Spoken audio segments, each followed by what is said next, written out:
Hello YouTube, making this video about the PR Racing short course truck. It's a two-wheel drive truck called the sc201. It is offered as either a stand-up 4-gear configuration, and you could also build it as a rear motor configuration on the same chassis, which I thought was pretty darn cool.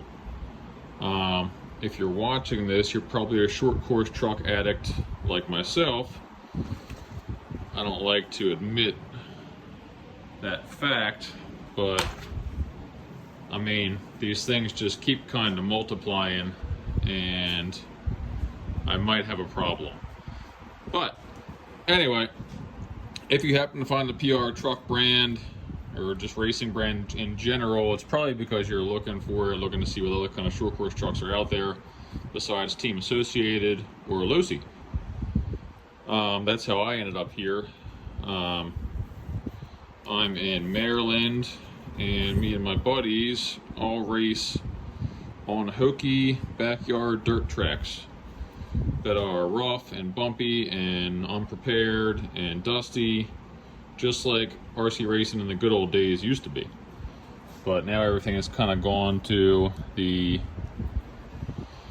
super prepared hard packed tracks, either clay tracks or indoor carpet or whatever else have you. So there's not a whole lot of options for that these days. You're basically stuck with the sc6.4 or 2 or 1, whatever you pick up used from Associated, which is a mid-motor truck, but they pretty much only have this lay back or lay down style transmission, or you need to do like what I have done with this Associated Pro 2 kit, which is the new kind of metric chassis, throw it back to the old SC10, but it's still a rear motor configuration. So you can scoot the battery way back, get all that weight and traction that you need. This particular truck, I have spent an alarming amount of time basically swapping all of the sc6.1 6 series suspension onto it to give myself adjustability and all things like that. Got some shocks off of I think Yokomo Stadium truck on there just because I had them laying around. But this truck works amazingly well. I love this truck. This is kind of like my base. Recently I've been playing with the Associated sc6.1, which is their mid-motor truck. I did have an Associated 4-gear transmission in there from a B6, but I had a diff bearing lockup and take out the 4-gear case, which, if you know anything about that, the 4-gear parts in general for the Associated are becoming extremely rare. Pretty much can't find anything. It's all discontinued. Everyone who has stuff is holding on to it. Maybe eBay is a good bet, but the stuff's drying up. And also the 3-gear Associated transmission stuff is becoming hard to find. So I set out to search because I really like this truck with a 4-gear in it. Had great power, great stability. Still had that mid-motor kind of long sweep corner ability that the rear motor lacks. Overall, I felt faster and more confident with the mid-motor truck on our tracks after I had them set up correctly than I did with the rear motor. The rear motor is easy to drive, super good traction all the time, but it definitely does not jump or corner as well as the mid-motor trucks, in my opinion, unless it's really nasty out, really muddy or thick grass or something. I hated to say it because I spent a lot of time tuning this truck, but the mid-motor truck does seem to excel in these areas. But you know, an Associated SC6 with a 3-gear transmission, which you can still get parts for most of the time. Sometimes the stuff's back ordered, sometimes it's not, but you know, that truck works great. Anyway, couldn't get 4-gear parts, got mad at Associated, started looking at other options. PR Racing is pretty much the only other brand that offers, maybe the only brand that offers a current kit that you can buy that has a 4-gear stand-up transmission in it. So that's what led me to get one. As of August 2024, the kit was on sale for $230, brand new. Just has a roller, no electronics, no wheels and tires, no body. But that seemed pretty cheap. It's still essentially the same price as a used associated roller off Marketplace. So I figured, what the hell? I'll give it a shot, give it a go. I talked to some people who ran the brand. It sounds like all the newer kits are well reviewed. It's a small brand. You basically have to order everything off their website, which I think is prracingusa.com.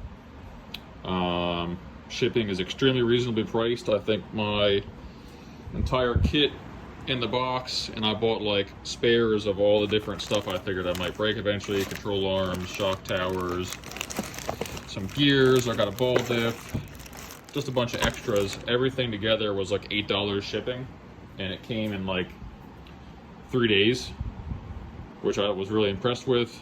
Can't beat it. Faster than A-Main. You know, I don't really care that I have to go to a manufacturer-specific website to get parts. My local hobby shop is not a race hobby shop, it is a bash hobby shop, so they don't have anything for racing cars in general.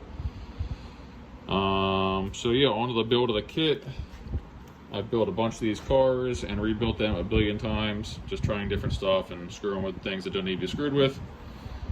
So, needless to say, I feel pretty well versed in kit building. I will say this is an older kit. I believe they released it in like 2015 was probably the last time they touched it. I think it was originally released in maybe 2011 or something.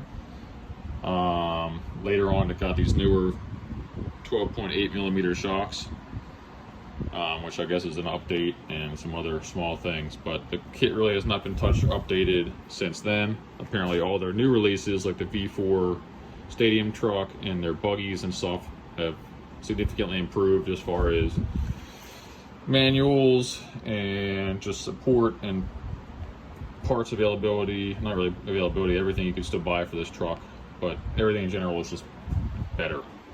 The manual itself for the truck, it's, you know, it's pretty decent. If you built a kit before, you could fumble your way through it. There's some steps that are unclear. I'm really spoiled having, you know, Techno or Team Associated manuals. Everything's very well written out. All your procedures are written out, kind of explained for dummies. There's no leeway, there's no error. This kit, since it's a kind of a split kit where you could do a rear motor or a mid motor build, they have those in totally different sections of the manual. I wish they would have just taken the manual and kind of split it into a tree of, if you're doing mid motor, follow on from this page. If you're doing a rear motor, follow on from this page, and it just takes you all the way to the end. But you need to keep kind of skipping back and forth in the instructions to put your various transitions together. It's all kind of common sense if you built kits before, but, you know, I didn't really like that. I just thought it was kind of crappy. But, you know, if that's the worst part of the truck, I guess it's not so bad. So it does come in a nice laminated kind of cover to keep it safe. All the part numbers are clearly listed. The pictures are nice and big. It's kind of, you know, you could put it together if you built more or less any RC car. Things I did not like about the build. We'll just get the worst out of the way first. I thought a lot of the plastics on this thing were extremely soft. In my opinion, the little servo mount dealy-doos are entirely too soft of a plastic. You can actually see the steering servo kind of walking around as it goes through its range of movement. Really easy to strip the screws on some things if you're not careful. If you use the same amount of torque that you're used to on like an associated kit, or especially like a 1/8 scale car, you're gonna ruin all the threads on this kit putting it together. All the plastics are very flexy, you know, super bendy, which is great for rough off-road track stuff, or, you know, old school type dirt tracks, which is why I'm building it. I don't think they make graphite arms or hard parts, so this is probably not a good truck if you wanted to run carpet or like a high grip track. I would recommend you just buy the Associated, most likely. They don't have a lay down transition option for this. You can retrofit a laydown transmission onto this chassis with some modifications from one of their other buggies or stadium trucks, but it's not like a direct bolt-on kind of thing. But yeah, soft plastics, everything is very overbuilt on this truck. I'm gonna pop this wheel off real quick. It'll come off. But, you know, your knuckles, your C-hubs, everything is pretty dang beefy compared to an associated spindle. You can just see the thickness difference in the standard stuff. Control arm, it's definitely beefier and more flexy. I will say with standard associated stuff, you have your caster block height adjustment where the PR Racing does not. It's a fixed position. I don't think, like the associated, you can move the hubs up and down. You can't do that for the PR truck. The PR truck is pretty much built and designed for off-road, rough, old school tracks, it seems like, because it was built in that era when people were still running that. You can retrofit the later model PR buggy front end parts on this, which I believe give you more adjustment type points, but as far as out of the box, the associated truck has significantly more adjustment in the front end. Same thing kind of with the rear. The associated, you would have your, you know, kind of your pill set up for the caster blocks, where you can move the caster blocks up and down. You can move the diff up and down in the transmission case, where you cannot do that on the PR truck. It's just kind of locked in one way, I believe. But yeah, I mean, the truck's built to kind of do one thing well, and you shouldn't need the adjustment points for things other than that. I think that was my biggest gripes about it. I was missing a few pieces or had incorrect pieces out of the box. I contacted PR. They pretty much overnighted parts right away to get me running. That was not an issue. They took care of everything. I can't fault them for that. What else didn't I like?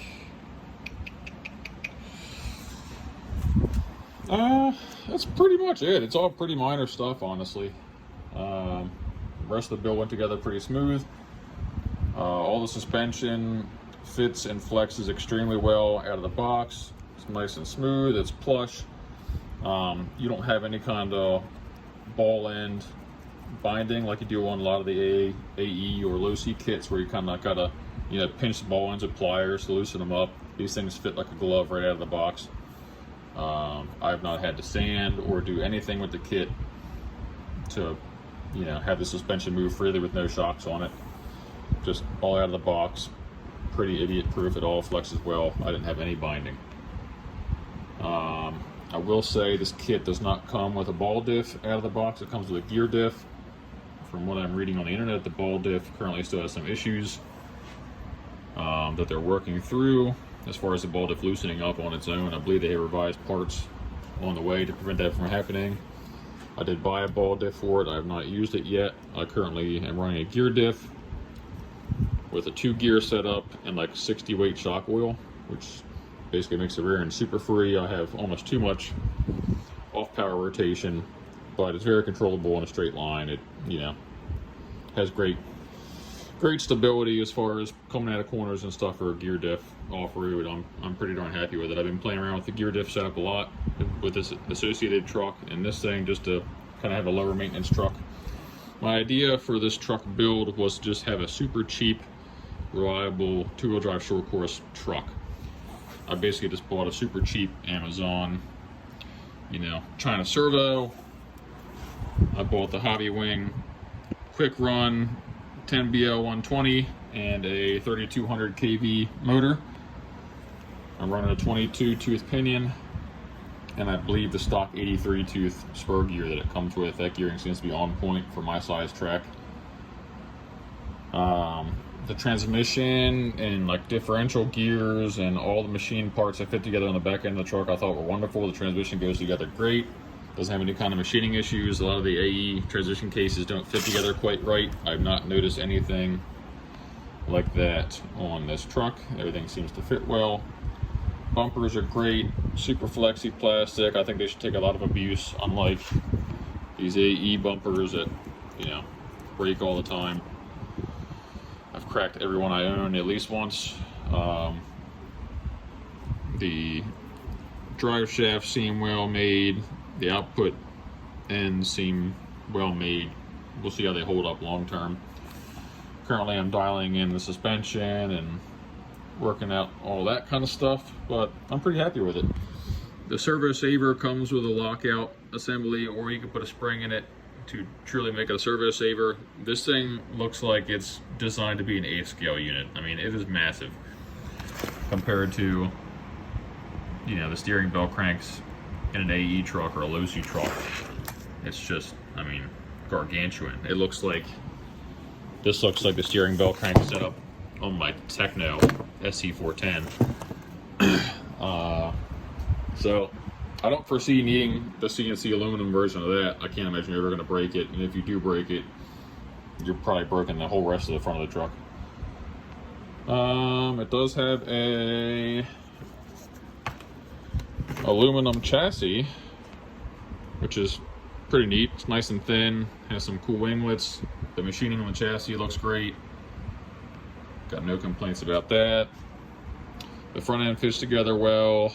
The rear arms and everything will stay on the chassis when you remove the transmission, which is cool. You don't have to play with any of your, you know, hinge pin blocks or anything like that. Transition will basically lift up and pull out of the truck. For service or tuning or whatever else have you, I like the way the front end is put together, as far as like this little bit, this little brace thing. Although it looks more cluttered than the associated truck, I think it comes apart a little easier for servicing the steering components. Like I said, they're all good trucks. They all kind of have their pros and cons. But yeah, I'll try to get some running video footage of this PR truck eventually. But so far, out of the box, let's say, well, another one of my major gripes, I'm not sure if this is just my electronic package weight or doing the mid-motor setup when the kit kind of comes wanting you to build it as a rear motor, but my shock setup as far as the springs seem to be completely off from where it needs to be.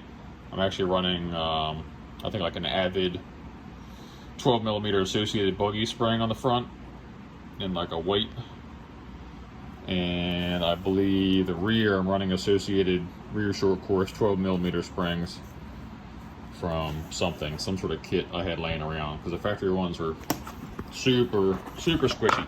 I mean, essentially from the factory, if I set it down, it would sag down like that, and that's kind of just how it would sit.